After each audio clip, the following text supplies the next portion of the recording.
Shalom, shalom, shalom, Israel.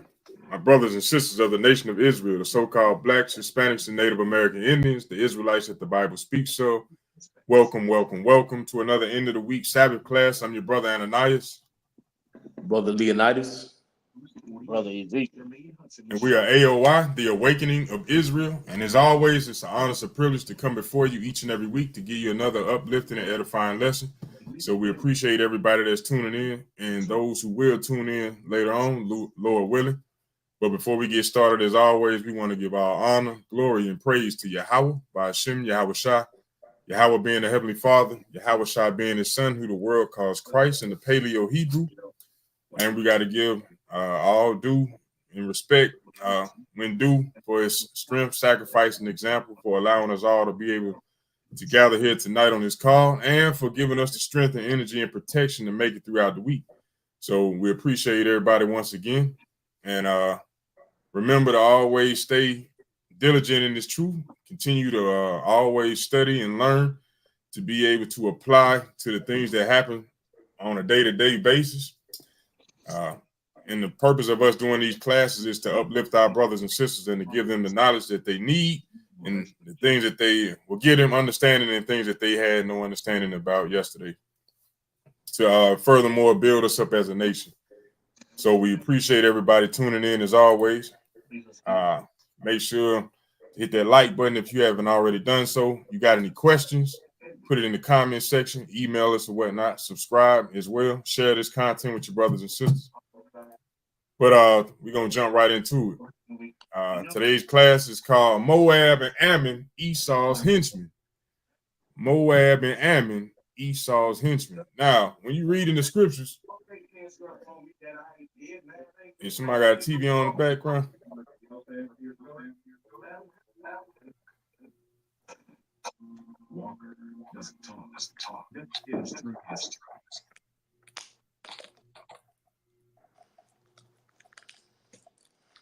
all right. Moab and Ammon are two nations of people that you will read about throughout the scriptures constantly, from Genesis all the way to the end of the book. All right, throughout the Bible. Now, throughout this class, we want to dive into some history regarding who they are in the Bible, how they got here, who they are today, and what do they have to do with us? You know, how are they considered to be Esau's henchmen?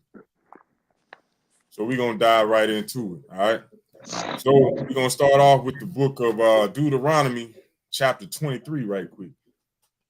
We're going to start off with the book of Deuteronomy, chapter 23. This is the book. Start at verse 2.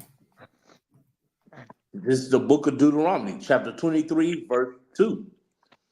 A bastard shall not enter into the congregation of the Lord.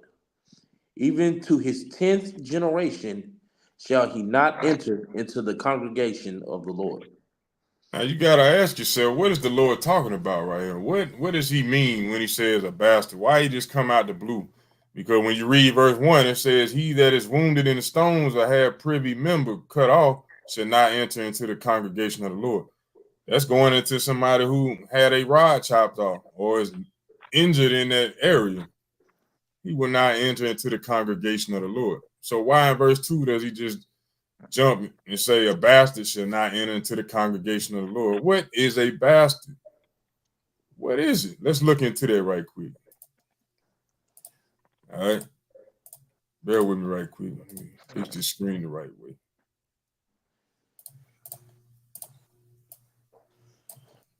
All right. Let's go to the Blue Letter Bible. And let's go to Deuteronomy chapter 23, verse 2.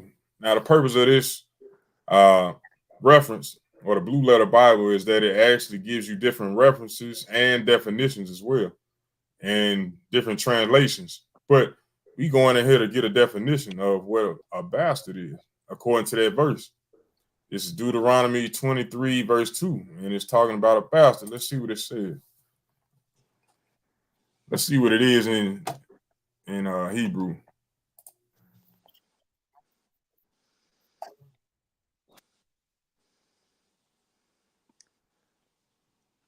There.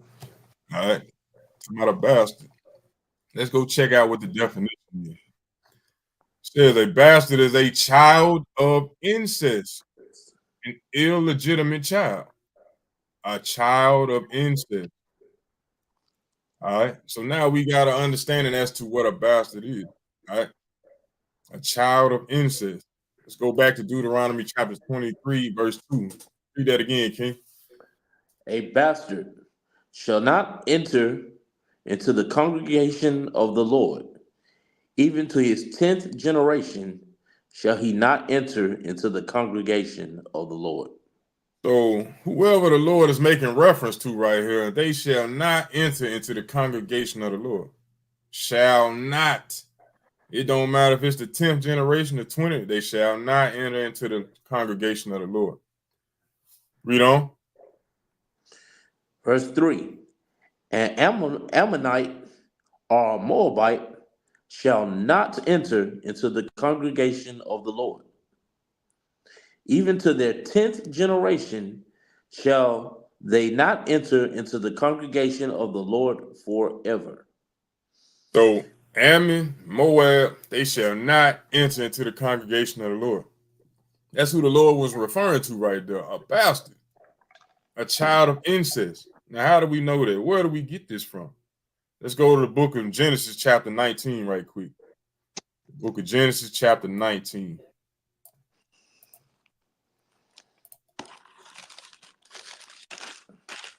Genesis, chapter 19, we on start at verse 30. Now, if you read anything in the book of Genesis or chapter 19 goes into the actual destruction of Sodom and Gomorrah. And before it was destroyed, the Lord sent angels there to basically save or get Lot and his family out of the cities before they were destroyed. All right. So this is after the cities were destroyed, where we picking up at. All right, let's pick up at verse 30. Book of Genesis, chapter 19, verse 30. And Lot went up out of Zoar and dwelt in the mountain, and his two daughters with him, for he feared to dwell in Zoar.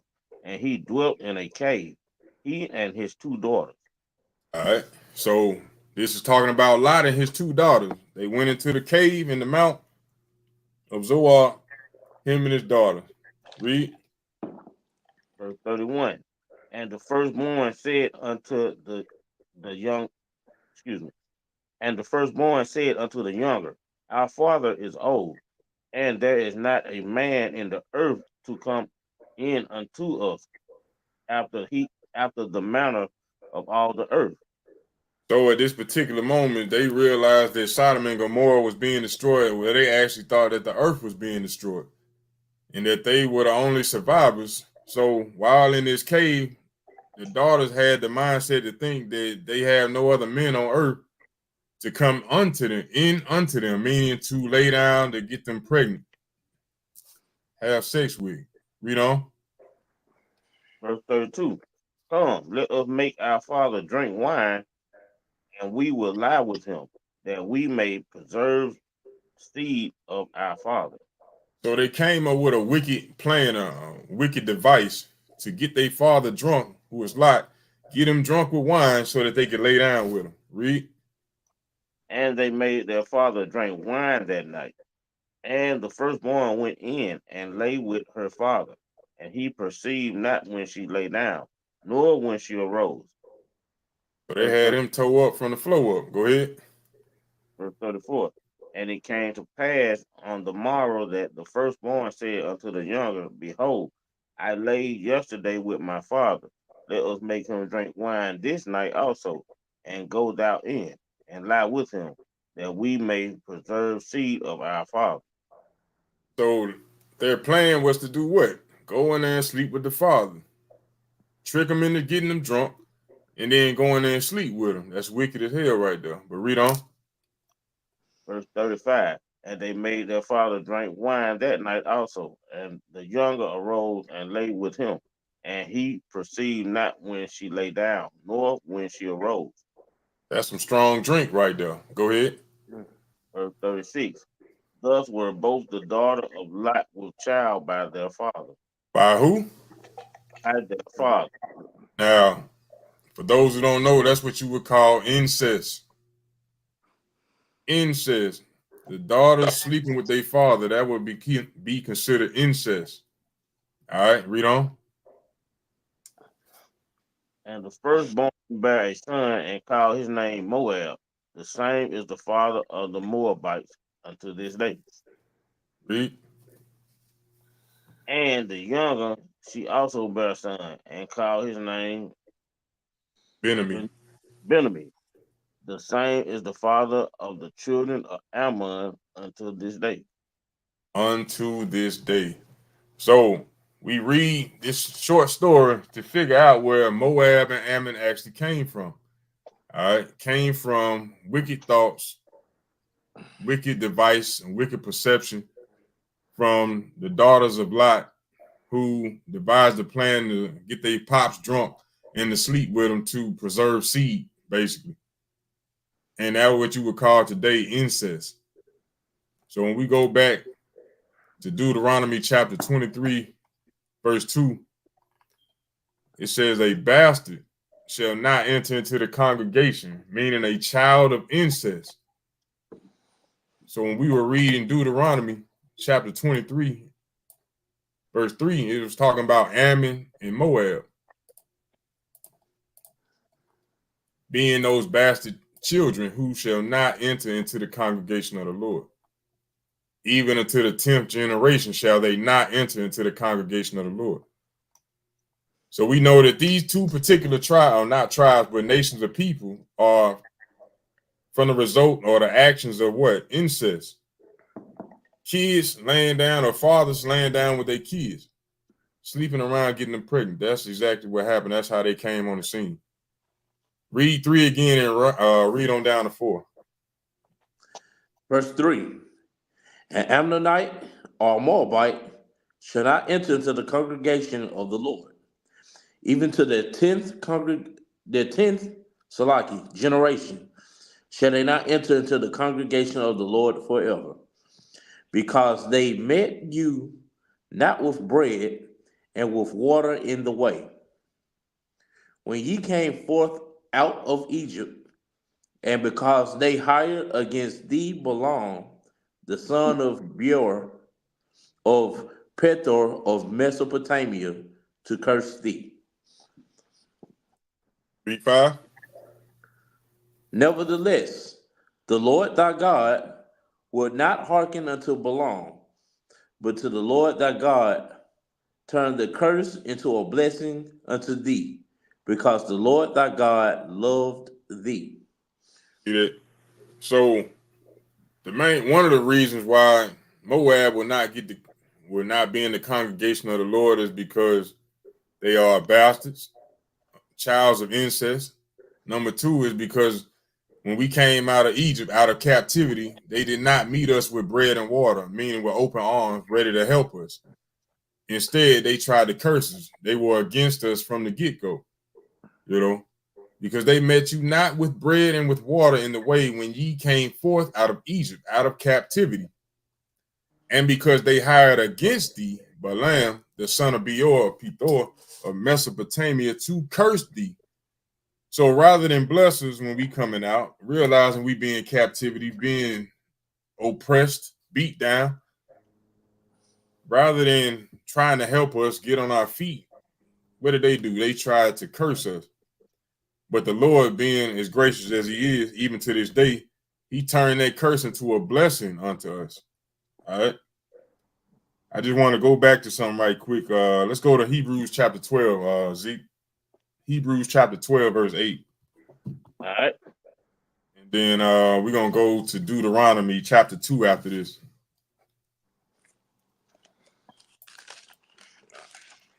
Hebrews chapter 12, verse 8. All right. Book of Hebrews, chapter 12, verse 8. But if ye be without chastisement, whereof all the partakers then are ye bastards and not sons. Let me see. Start at verse 6. My bad. Okay, verse 6. Hebrews 12 and 6. Okay, the book of Hebrews, chapter 12, verse 6. For whom the Lord loveth, he chastises and scorns every son whom he receiveth. Verse 7. If ye endure chastisement, God dealeth with you as with son. For what son is he whom the Father chasteneth not? Verse 8. But if ye without chastisement whereof all partakers, then ye are bastards and not sons. So, what is that saying right there? For if the Lord loves you, he gonna chastise you. The same way a father would to his son or to his offspring, to his seed. He would chastise them because he loves them and he wants the best for them. But if you are out without chastisement, that punishment, you are all partakers and are bastards and not sons of the Most High. That's what it's going into. So when you read throughout the scriptures about Moab, they never received any type of chastisement. They didn't go into captivity for the things that they did to us. They haven't received any type of punishment, even to this day.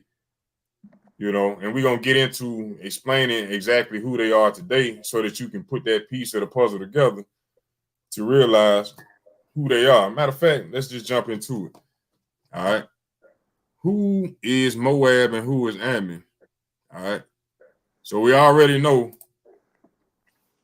that both of those nations are childs of incest. All right. And what do you call that today? Inbreeding. All right. It says inbreeding is the production of offspring from the mating or breeding of individuals or organisms that are closely related genetically. All right. That's where we see, well, that's what you get from incest, inbreeding. All right. So let's go check out what a mongoloid is. All right. It says mongoloid, of or relating to a group of people formerly considered to have constitute a race of humans having Asian ancestry and classified according to physical traits. All right. Of relating to or affected with Down syndrome. See that? Mm-hmm. Mongoloid, a member of a group of people formerly considered to constitute a race of humans having Asian ancestry and classified according to physical traits, such as the presence of the epicanthal fold. I know I butchered that, but it says a person affected with Down syndrome. All right. Let me go back right quick. When you look up this word, it says old-fashioned term for a person with Down syndrome. You see that? So a mongoloid used to be considered a person with Down syndrome. All right. So when we go back and it tells you it's of an Asian ancestry, what are they talking about? Well, let's type that word in mongoloid, and you see exactly what pops up.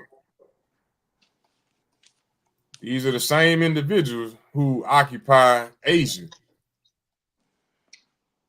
so-called Chinese, Japanese, Mongoloids, or Mongolians.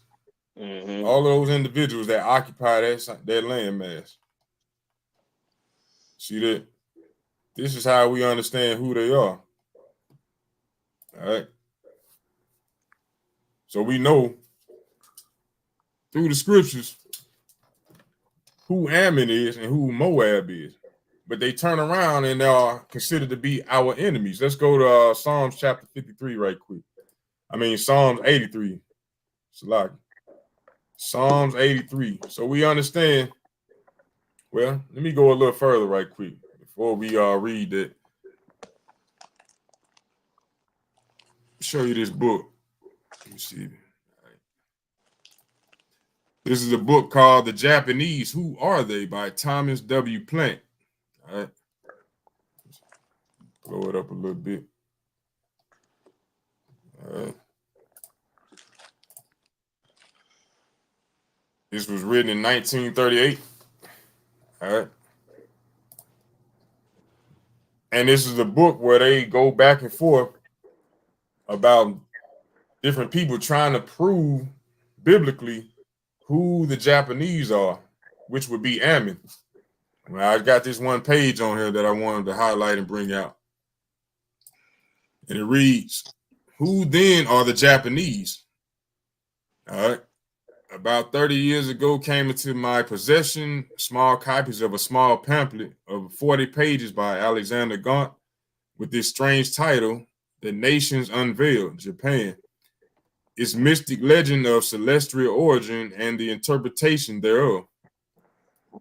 Says, during this long period, I have from time to time had opportunities of submitting this pamphlet to certain leading Anglo-Saxon Israelite. Those are the so-called Jewish people who were inclined to hold the view that Japan was one of the tribes of Israel, or perhaps a portion of some section of the 10 tribes of Israel. The later Landseer Mackenzie was one of those friends, and after a careful study of the whole arguments contained in the pamphlet, he stated that he considered the author had definitely established his case, namely that the Japanese are the children of Ammon.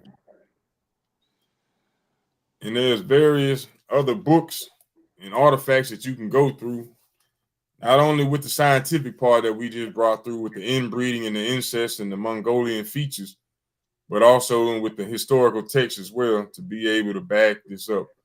All right. So now I want to go to Psalms chapter 83 right quick.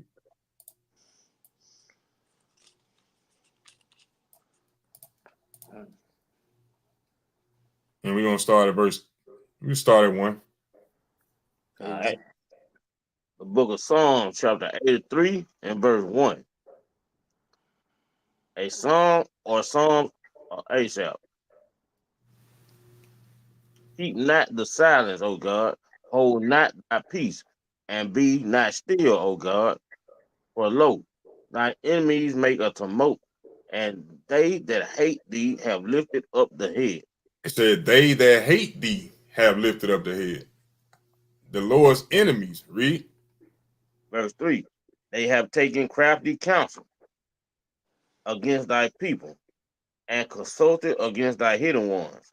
So they have taken crafty counsel against our people, the Lord's people, the Israelites, and consulted against our hidden ones. We are the hidden ones. Read.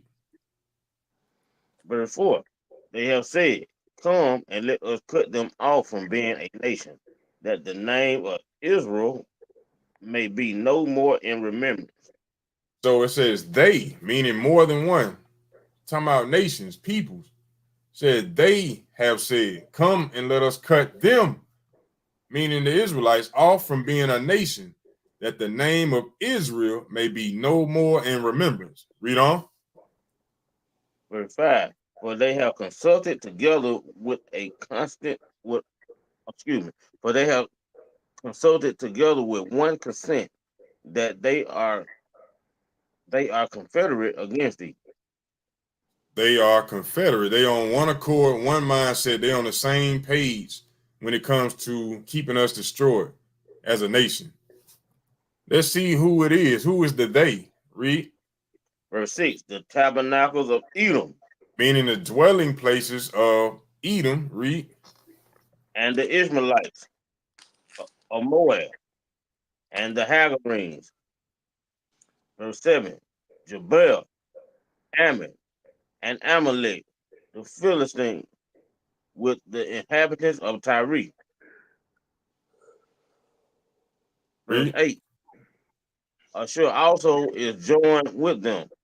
They have holpen the children of Lot. Salah, do unto them. That's it.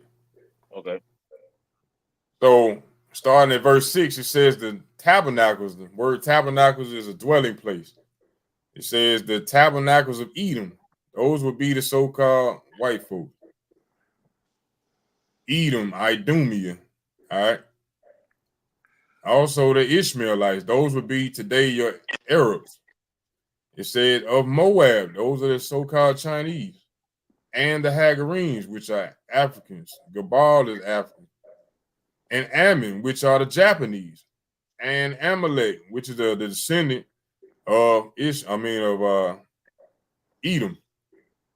The Philistines with the inhabitants of Tyre. Those would be more Africans. All right. African nations who were against the nation of Israel.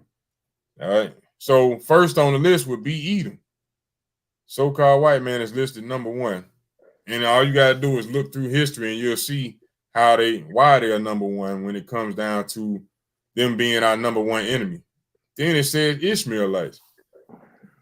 They had a heavy hand in our captivity as well and our demise, especially when we were when we fled out of Israel into Africa during fleeing Roman persecution during 70 AD. Ishmael had a heavy hand in selling us to the Grecians. All right. Then you got Moab is number 3. Moab is a so-called Chinese man. All right. And they follow right in suit, right behind Edom.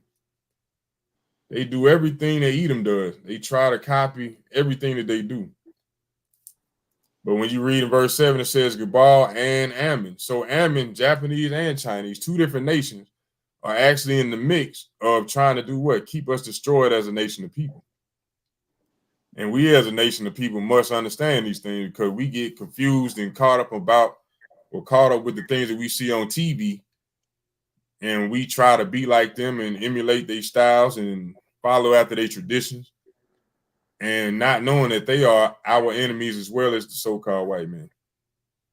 Just like the so-called Arab man, so-called African, East Indians. Those are our enemies. But if we don't read the scriptures, we will never know these things. This is why we must study and show ourselves approved and go through and do a diligent search to bring out these facts. Go through history, go through geography, go through science, all of these different things to prove what has already been written for our benefit. Go ahead, King. I want to bring out, like you said, you brought out a lot of different groups of nations that will hate us. So we have to get off that frame of mind that our only enemy is the white man, Esau. And that's also in Matthew 24, verse 9. It said, then shall they deliver you up to be afflicted and shall kill you, and ye shall be hated of all nations for my name's sake. So not just Esau, as the brother read, all those different nations is written in the scriptures that we will be hated by all those nations. It's not just Esau. So he's the number one culprit, but you got the other groups of people that will hate us also. Right. That's right. So don't just think it's Esau and everybody else is okay. No, we got a bunch of groups of people that hate us. That's right. All praise for that, King. So what we want to do now is go back to Deuteronomy. Well, we're going to go to Deuteronomy chapter 2. And we're going to start at verse 1, read 1 and 2. And then we'll jump from there to verse 8. This is the book of Deuteronomy, chapter 2, verse 1. This is going into what we were reading earlier in chapter 23, when it says, when we came out of Egypt, it says that Moab and Ammon, they did not meet us with bread and water. They didn't meet us with open arms. Instead, they tried to curse us. We're going to get a little history on that through the scriptures. Bring it up. Verse 1. Then we turned and took our journey into the wilderness by the way of the Red Sea, as the Lord spake unto me, and we compassed Mount Seir many days. So this is us, the nation of Israel, in the wilderness after we came out of Egypt. Read. And the Lord spake unto me, saying, Ye have compassed this mountain long enough. Turn you northward. All right. So we had been in the wilderness for a minute. Now it was time for us to move. All right. Let's jump down to verse 8. Verse 8. And when we passed by from our brethren, the children of Esau, which dwelt in Seir, through the way of the plain from from the plain of Elath, from Ezion Gaber, we turned and passed by the way of the wilderness of Moab. We were getting ready to pass by Moab after we already done went by Esau or Mount Seir. Read on. Verse 9. And the Lord said unto me, Distress not the Moabites, neither contend with them in battle, for I will not give thee of their land for a possession, All right. because Go ahead. Finish that out. Salaki. because I have given Ar unto the children of Lot for a possession. All right. Jump down to verse 19. So the Lord said, I ain't going to give you none of the land of Moab, so don't distress them. Don't try to go to war with them. You ain't going to win. Go ahead. Verse 19. And when thou comest nigh over against the children of Ammon, distress them not, nor meddle with them. For I will not give thee of the land of the children of Ammon any possession, because I have given it unto the children of Lot for a possession. So they are considered to be what? Moab and Ammon are the children of Lot. All right. Just like we read in Psalms 83, how the other nations helped the children of Lot. All right. Even to this day. Let's go down to verse 24. Verse 24. Rise ye up, take your journey and pass over the river Arnon. Behold, I have given into thine hand Sihon, the Amorite king of Heshbon, and his land began to possess it, and contend with him in battle. All right. So now we can ready to start taking over people's lands. Read. Verse 25. This day I will begin to put the dread of thee and the fear of thee upon the nations that are under the whole heaven, who shall hear report of thee, and shall tremble and be in anguish because of thee. All right. So right there, that explains why Moab and Ammon actually decided to curse us when they heard of us coming up out of Egypt. You know what I'm saying? Because the Lord put the fear of us upon all nations. The same way he put the fear of man upon every beast on the earth. When you read in the book of Genesis chapter 9, he put the fear of man upon every beast. And at this particular moment in Deuteronomy chapter 2, the Lord began to do what? Put the fear of our nation upon the rest of these other nations. That's another reason why they hate us, is because they fear us. All right. From there, let's go to Numbers chapter 22 right quick to get an account as to what was going on when the Lord said that they tried to curse us. What was he talking about? We're not going to read the whole account, but we're going to get a little snippet as to what was going on. Start at Numbers chapter 22, verse 1. Book of Numbers, chapter 22, verse 1. And the children of Israel set forward and pitched in the plains of Moab on this side of Jordan by Jericho. Verse 2. And Balak, the son of Zippor, saw all that Israel had done to the Amorites. Verse 3. And Moab was sore afraid of the people because they were many, and Moab was distressed because of the children of Israel. See that? Verse Moab was afraid just from the sight of us. Afraid. Why? Because the Lord put the fear of our nation upon all nations when we were in the wilderness and we were moving past their land. And at the time when they seen us, they became so afraid. Read on. Verse 4.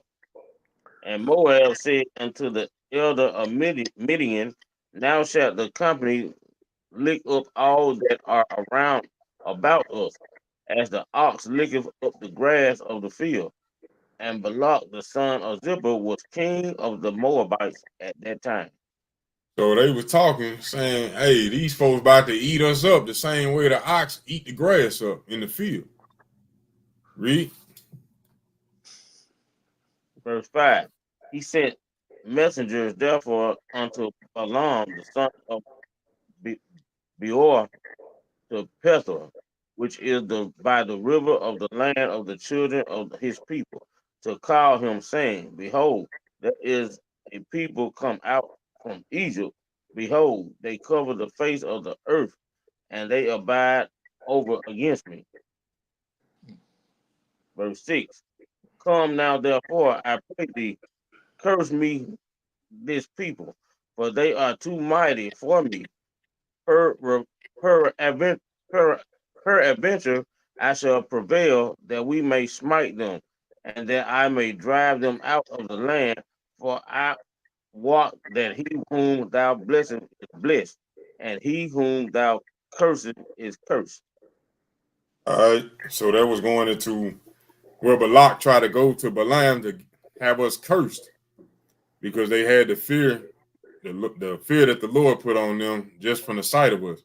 So rather than opening their arms to help us with bread and water, as written in Deuteronomy 23:2 or 23:3, they tried to curse us from the fear of seeing us. All right.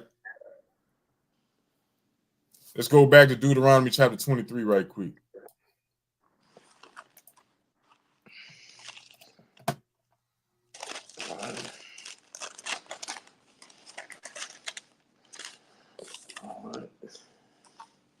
Read verse 5 and then we'll read 6. This is the book of Deuteronomy, chapter 23, verse 5. Nevertheless, the Lord thy God would not hearken unto Balaam, but the Lord thy God turned the curse into a blessing unto thee, because the Lord thy God loved thee. Thou shalt not seek their peace, nor their prosperity all thy days forever. So that's a commandment right there. The Lord is telling us not to seek their peace nor their prosperity all thy days forever. Talking about Ammon and Moab. We shouldn't seek to want to live like them, to want to be like them, to follow their traditions, their customs. None of that. To be with their women, to be with their men, to do anything like them, we should not seek them. Because seek their peace nor their prosperity. All right. Let's go to the book of Ezra, chapter 9, right quick. The book of Ezra, chapter 9, verse 10. Let's start there.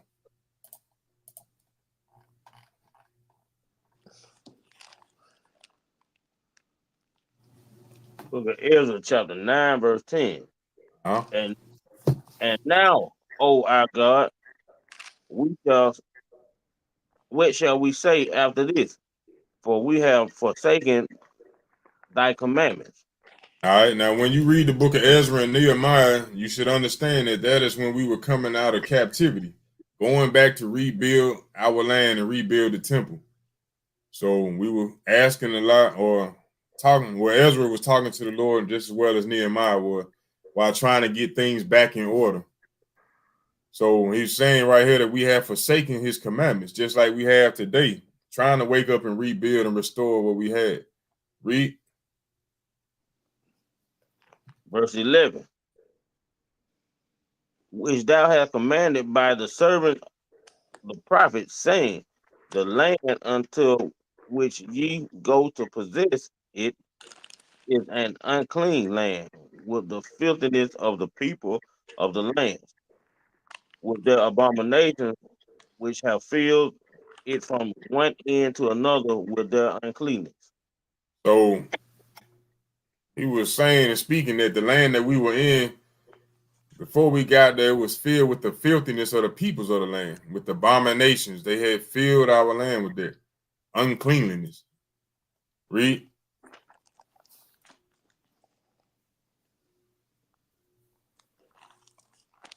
Verse 12.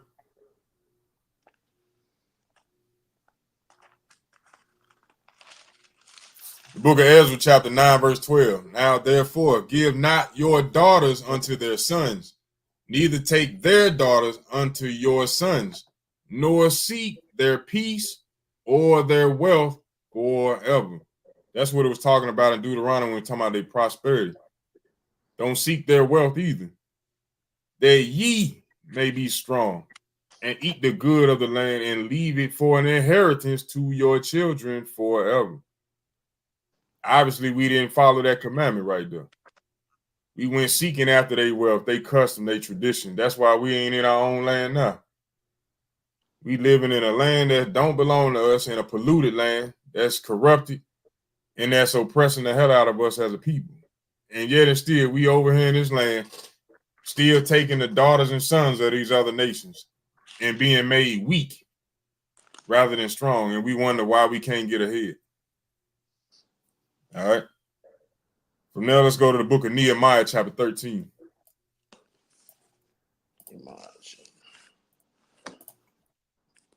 Nehemiah chapter 13, we're going to start at verse 1. This is the book of Nehemiah, chapter 13, verse 1.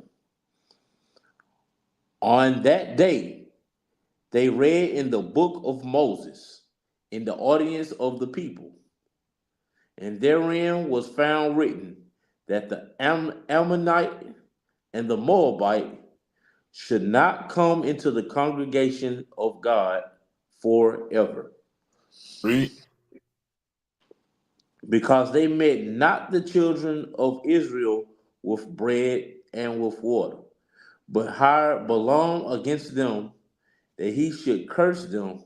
Howbeit our God turned the curse into a blessing. Read.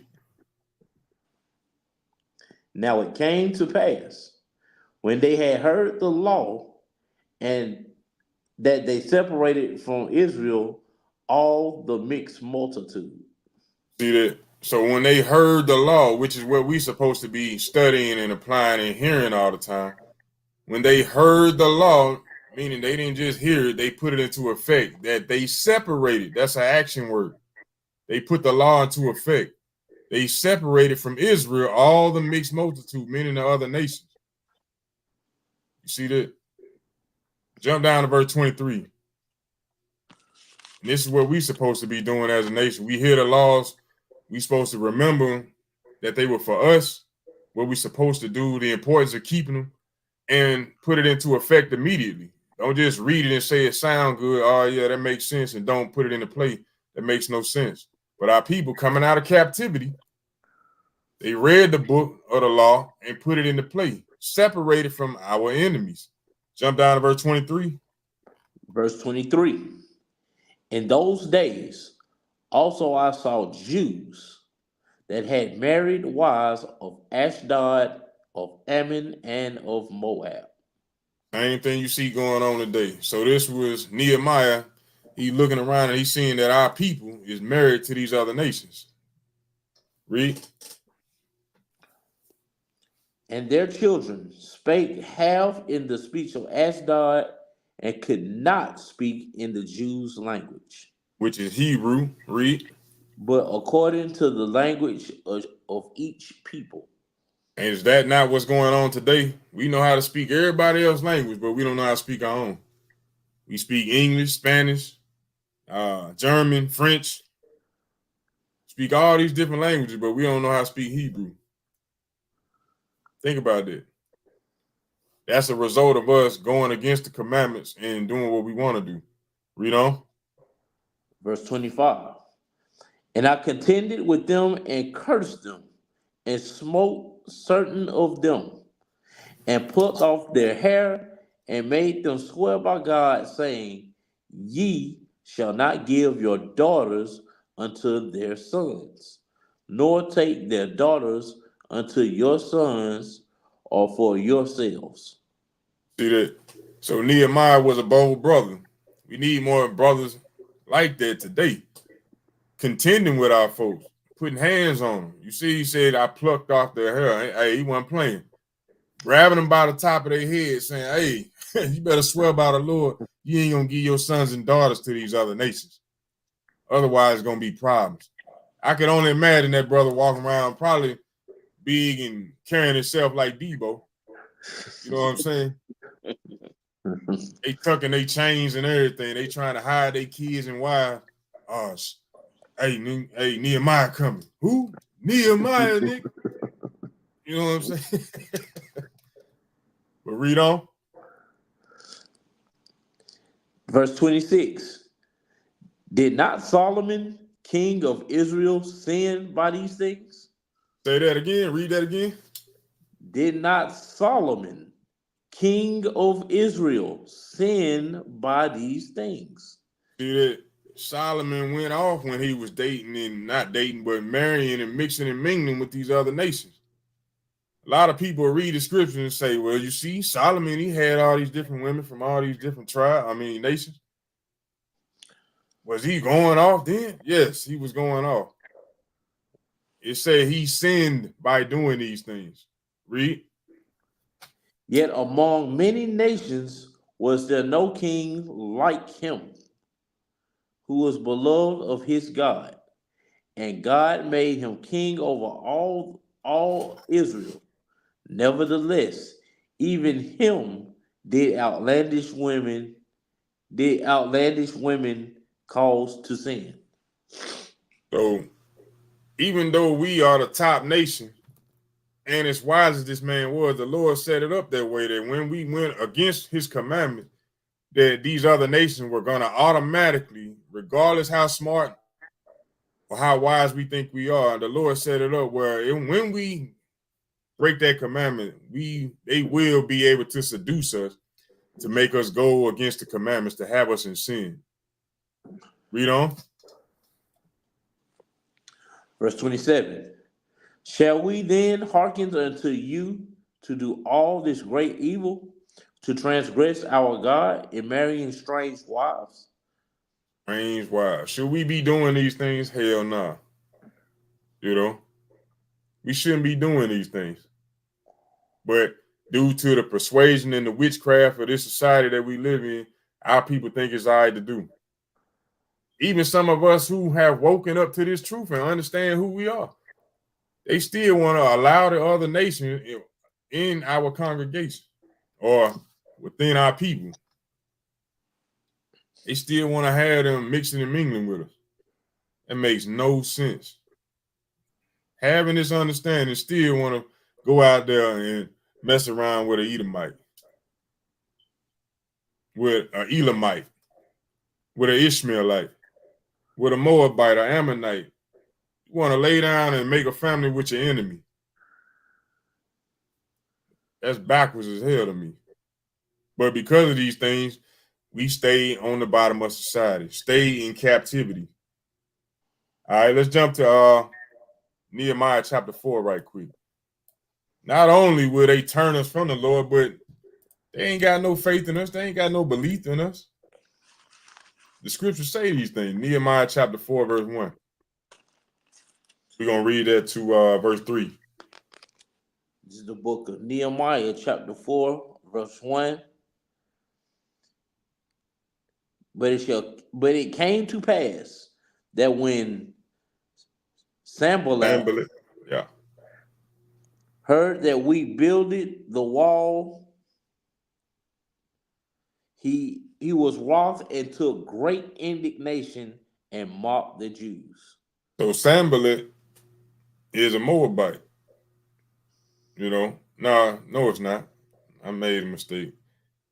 Keep reading. But the point being, when he heard that we were building, he began to mock us. Read. Verse 2. And he spake before his brethren and the army of Samaria and said, What do these feeble Jews? Will they fortify themselves? Will they sacrifice? Will they make an end in a day? Will they revive the stones out of the heaps of rubbish which are burned? So they mocking us, read.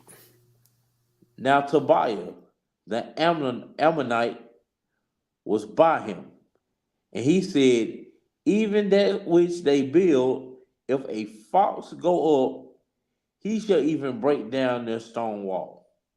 See that how they was mocking us? And look at them, they trying to build. Wait, man, look, if they build that wall up, a fox can go over and knock that down. That's how they looking at us today when we out on the highways and byways trying to wake up our brothers and sisters. Look at them trying to build. Man, we done did too much damage, man. They think by them being out there and preaching with the Bible, that's going to save their people. Man, they crazy as hell. Man, we got them hooked on dope. We got them hooked on the cell phones, the TVs, the music, the foods, our educational system. Man, they'll never be able to wake their people up and save themselves. Look at them. They laughing. Read verse 4. Verse 4.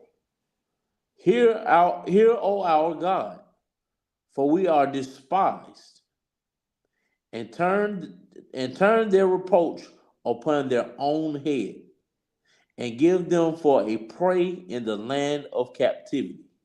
That's right. All right, let's go to Jeremiah chapter 48. So we got to be aware of these individuals. They were mocking us back then. They still mocking us today. The same way. Ain't nothing changed. They still our enemies, even though they might try to portray to be otherwise, which Moab and Ammon, they don't even try to portray to be our friend. You know what I'm saying? They don't do like Esau, try to smile in your face and stab you in the back. They more upfront with it. They'll let you know straight up. We don't deal with you. You know. But let's go to Jeremiah 48. And we're gonna start at verse 11.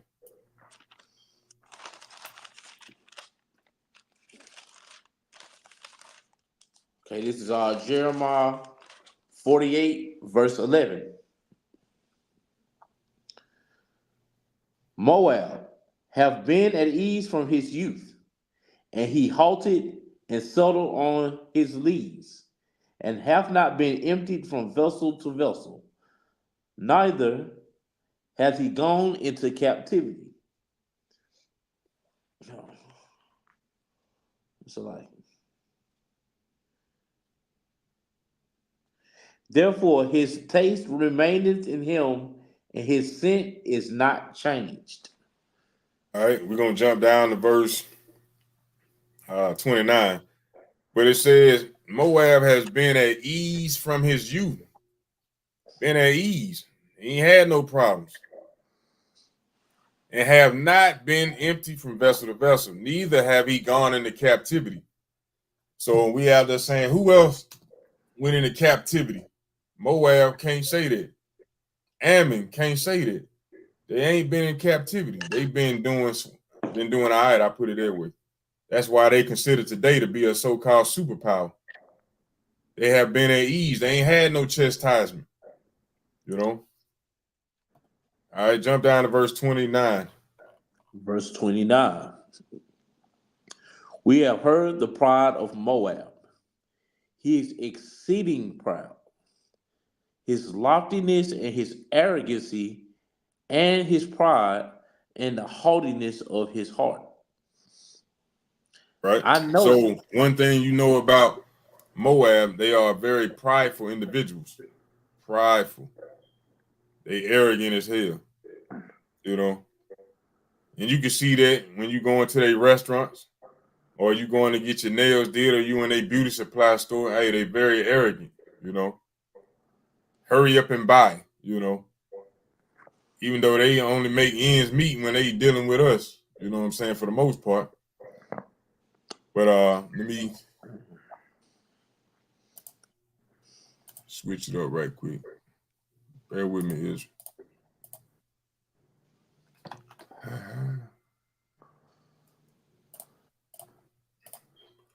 All right, let's go to Sirach chapter 10 right quick. Sirach chapter 10, and we're going to start at 12. Zeke, you still there?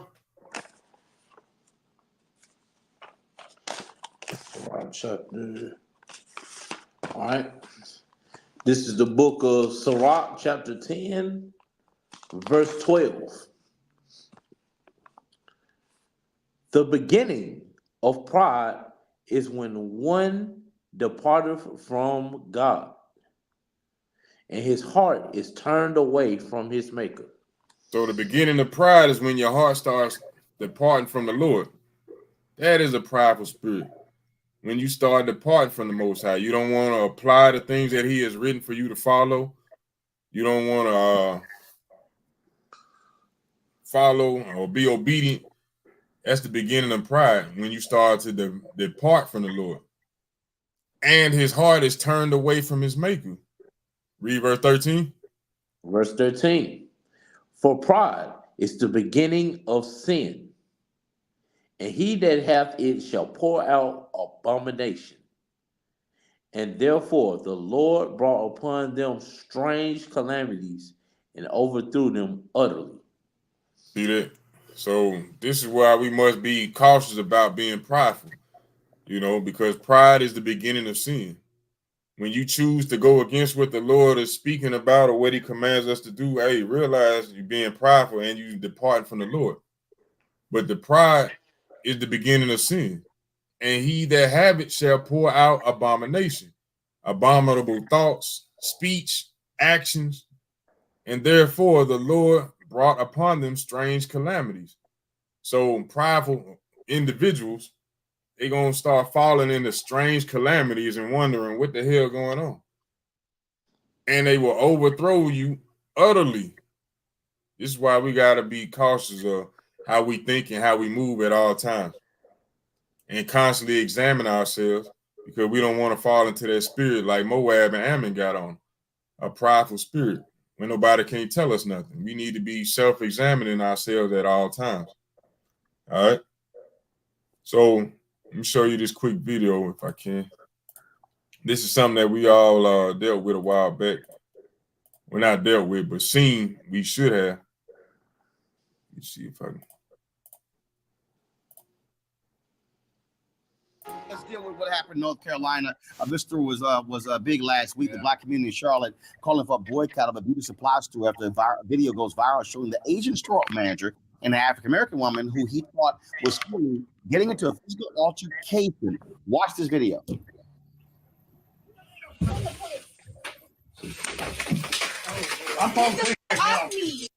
One of the things we need to understand is that these people come into our communities, so-called communities, and set up shop to make money off of us. They're not selling to the other nations. They selling to us. So we come in there and they eyeing us the whole time we in the store. But without us, they ain't making no money. But when we in there, they treating us like we thieves the whole time we in there. Every time we come around them. Got that stereotype spirit on them. You know what? Y'all get me. Yeah. I'm a female, so I'm on the female. Are you serious? Yes, you hit me. No, I did not. You hit me. Oh, you're getting a whole lot. Get the off me. Here at 3400 Wilson Boulevard. We have off me. Fight and that's going on here. Get off me. The address is Misha. It's down at Wilson Boulevard. Wilson Boulevard. I cannot believe it. 1 million. You hear the voice of the man speaking. That's a brother right there. Weak ass brother. Excuse my language.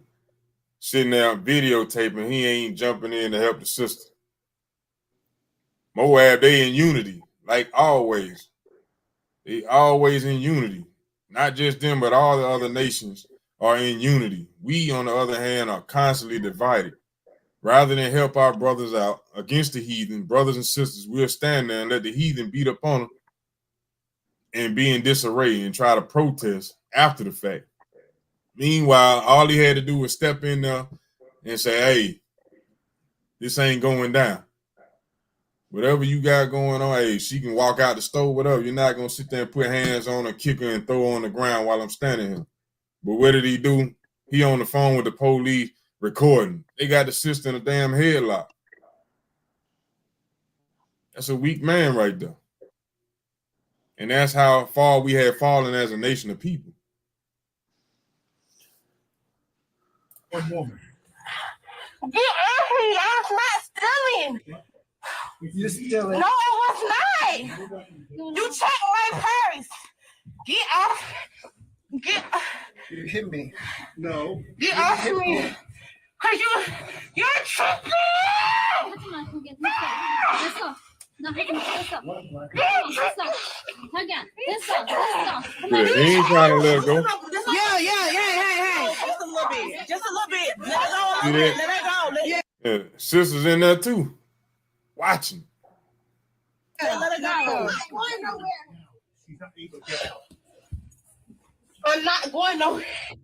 You're choking me. Black paint.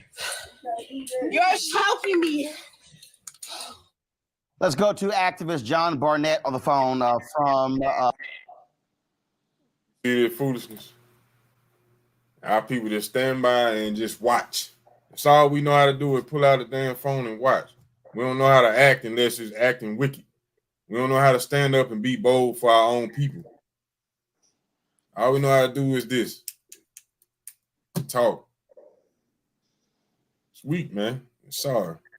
But showing you that these other nations don't give a damn about us. Their whole job is to continue to do what? Try to destroy us as a nation of people. Try to destroy us, keep us where the name of Israel is no more in existence.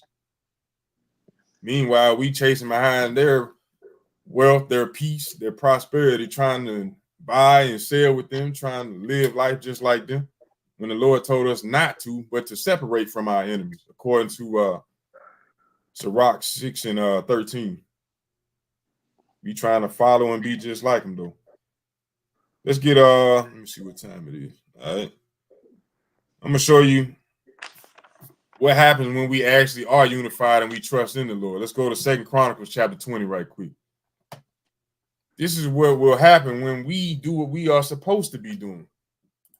All right. 2 Chronicles chapter 20. Let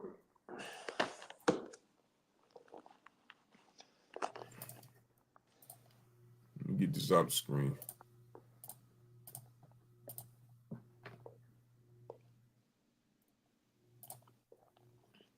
All right, let's read it. Verse starting at 1. You know what? I'll read it. This is 2 Chronicles chapter 20, verse 1. It came to pass after this also that the children of Moab and the children of Ammon, and with them other beside the Ammonites, came against Jehoshaphat to battle, meaning they came up against us as a nation. Then there came some that told Jehoshaphat, saying, there cometh a great multitude against thee from beyond the sea on this side Syria, and behold, they be in Hazazon, which is Engedi. And Jehoshaphat feared and set himself to seek the Lord and proclaimed a fast throughout Judah. Once again, this is making reference to what our people did in times of trouble. We would declare a fast amongst the nation, seeking the favor and direction and protection of the Lord. All right. Verse 4, and Judah gathered themselves together to ask help of the Lord, even out of all the cities of Judah, they came to seek the Lord. And Jehoshaphat stood in the congregation of Judah and Jerusalem in the house of the Lord before the new court, and said, O Lord, God of our fathers, art not thou God of heaven? And rulest not thou over the kingdoms of the heathen? And in thy hand is there not power and might, so that none is able to withstand thee? So this is letting you know right there that the Lord rule over the kingdoms of the heathen as well. Art not thou our God, which didst drive out the inhabitants of the land before the people thy people Israel, and gavest it to the seed of Abraham, thy friend, forever. All right. And they built therein and have built their sanctuary therein thy name, saying, if when evil come upon us as the sword, judgment, or pestilence, or famine, we stand before this house and in thy presence, for thy name is in this house, and cry unto thee in our affliction, then thou wilt hear and help. And now, behold, the children of Ammon and Moab and Mount Seir, meaning Edom, the so-called white man, whom thou wouldest not let Israel invade when they came out of the land of Egypt, but they turned from them and destroyed them not. Behold, I say how they reward us to come to cast us out of thy possession, which thou hast given us to inherit. All right. Let me jump down to go to verse 14. Then upon Jahaziel, the son of Zechariah, the son of Benaiah, the son of Jael, the son of Mattaniah, excuse me, a Levite of the son of Asaph, came the Spirit of the Lord in the midst of the congregation. And he said, hearken ye all Judah, and ye inhabitants of Jerusalem, and thou King Jehoshaphat. Thus saith the Lord unto you, be not afraid nor dismayed by reason of this great multitude, for the battle is not yours, but God's. And that's one of the things that we got to remember at all times. The battles that we think we're supposed to be fighting is not our battle, it's the Lord's battle. You know, especially when it come down and dealing with these other nations. We got to be obedient and do thus saith the Lord, and he'll take care of the things that are in front of us. Verse 16, tomorrow go ye down against them. Behold, they come up, but by the cliff of Ziz, and ye shall find them at the end of the brook, before the wilderness of Jeruel. You shall not need to fight in this battle. Set yourselves, stand ye still, and see the salvation of the Lord with you. O Judah and Jerusalem, fear not, nor be dismayed. Tomorrow go out against them, for the Lord will be with you. And this is the same message that Moses had to give to our people, to us, when we were getting ready to cross over the Red Sea. When Egypt and Pharaoh was behind us coming to slaughter us. Moses told the people by the Spirit of the Lord, stand still and see the salvation of the Lord. We ain't got to fight. This is the Lord's battle. All right. Reading on. Let me see. I'm going to jump down to verse 22. And when they began to sing and to praise, the Lord set ambushes against the children of Ammon, Moab, and Mount Seir, which were come against Judah, and they were smitten. So the Lord basically set up traps against them. For the children of Ammon and Moab stood up against the inhabitants of Mount Seir, utterly to slay and destroy them. And when they had made an end of the inhabitants of Seir, everyone helped to destroy another. So the Lord set it up where they went to war against each other instead of us. See that? While we out worried about what Moab and Ammon and Esau are going to do, all we got to do is stay focused on the Lord and do what he tell us to do. And he'll change their mindset where they'll start fighting each other, just as we see everything nearing its end right now. You see Moab over there mobilizing. You know what I'm saying? They join the first forces with Russia, waiting and being prepared for that time where they're going to stand up against Esau or Seir and destroy them. Or they're going to destroy each other, I put it that way. So these are the things that we got to keep in mind at all times. All right. Let's see. What time is it? Let's see. Let me go to Ezekiel. Nah. I'm going to go to Jeremiah chapter 25. This be the last one. Jeremiah chapter 25. This is the book of Jeremiah chapter 25. Starting at verse 29. Verse 29. For lo, I begin to bring evil on the city which is called by my name. Which is Jerusalem. Read. And should ye be utterly unpunished, Talking to ye the other shall, nations. Read.